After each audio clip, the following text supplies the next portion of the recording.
जी। आज मैं राज्यसभा सांसद राघव चड्ढा जी से कुछ सवाल पूछना चाहती हूँ। राघव जी, आप बीजेपी से इतना डरते क्यों? आप बीजेपी से सवाल उठाने से डरते क्यों हैं? आप मोदी जी से सवाल उठाने से डरते क्यों हैं? आज हमारा देश एक बहुत बड़े संकट से गुजर रहा है। आज हमारे देश के लोकतंत्र पर, आज हमारे देश के संविधान पर खतरा।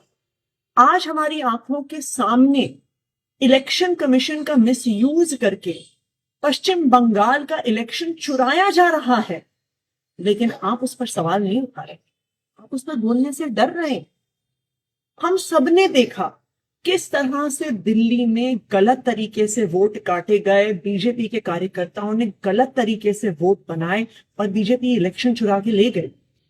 और आज वेस्ट बंगाल में यही हो रहा है।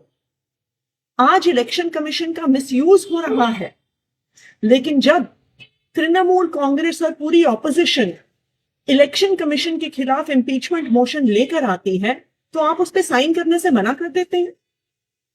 आपने क्या एक बार भी संसद में पश्चिम बंगाल में हो रहे लोकतंत्र पर हमले पर सवाल उठाए, वोटर डिलीशन पर सवाल उठाए, गलत तरीके से बनते हुए वोट पर सवाल उठाए? क्यों नहीं उठाए? क्या बीजेपी से डर रहे हैं? क्या मोदी जी से डर रहे हैं? आज देश के सामने, देश के आम आदमी के सामने सबसे बड़ा संकट एलपीजी गैस सिलेंडर का है। आप तो बड़े आदमी हैं, राज्यसभा के सांसद हैं, हो सकता है आपको दिक्कत ना आती, लेकिन एक आम परिवार, एक छोटे से मकान में रहने वाला, एक कच्ची कॉलोनी में रहने वाला एक गैस सिलेंडर के कनेक्शन के परिवार को आज अपने बच्चों के लिए खाना बनाने में दिक्कत हुई। पिता सोच रहे हैं मैं काम पर जाऊं, दिहाड़ी लेकर आऊं, या लंबी लंबी लाइनों में खड़ा होकर गैस का सिलेंडर लेके आऊं कि कल मेरे बच्चों के लिए लंच बन सके। जब आम आदमी पार्टी ने पंजाब में, दिल्ली विधानसभा में सिलेंडर का सवाल उठाया, जब आम आदमी पार्टी के सांसदों ने एलपीजी सिलेंडर का मुद्दा उठाया, और आपको जब एलपीजी के मुद्दे पर बोलने के लिए कहा गया, तो आप चुप रह गए। आप मोदी जी से डर गए क्या? आज इस देश में हर इंसान को यह तय करना होगा कि क्या वो मोदी जी के साथ है या वो संविधान के साथ है, लोकतंत्र के साथ।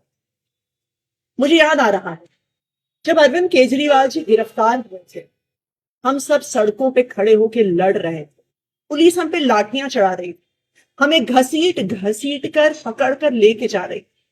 दिल्ली के अलग अलग थानों में, कहीं नरेला में, कहीं बवाना में हम डिटेन हुए। हम रोज सड़कों पे लड़ रहे थे। आप तब लंदन में, आपने हमें बताया कि मेरी आंख का ऑपरेशन हो रहा है, इसलिए मैं लंदन में। हमसे मीडिया ने बहुत सवाल पूछे, बार बार हमने मीडिया को कहा कि नहीं नहीं, राघव चड्ढा जी डरे नहीं हैं, उनकी आंख में प्रॉब्लम है, तो अपना ऑपरेशन करवाने। लेकिन आज राघव जी, मेरे मन में भी ये सवाल आ रहा है कि जब अरविंद केजरीवाल जी गिरफ्तार हुए, तब भी आप बीजेपी से डर गए, तब भी आप मोदी जी से डर गए, क्या आप डर के लंदन भाग गए?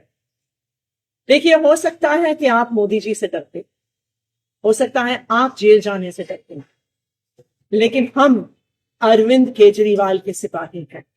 हम ना बीजेपी से डरते हैं, ना मोदी जी से डरते हैं, ना उनकी एजेंसी से डरते हैं, ना जेल जाने से डरते हैं। इसलिए हम इस देश के आम आदमी की आवाज उठाते आए हैं, इस देश के आम आदमी की आवाज उठाते रहेंगे, इस लोकतंत्र के लिए आवाज उठाते आए हैं, लोकतंत्र के लिए आवाज उठाते रहेंगे। राघव जी, मोदी जी से डरने से, बीजेपी से डरने से संविधान नहीं बचेगा, लोकतंत्र नहीं बचेगा। आज आपको यह तय करना है कि क्या आप संविधान के साथ हैं या मोदी जी के साथ।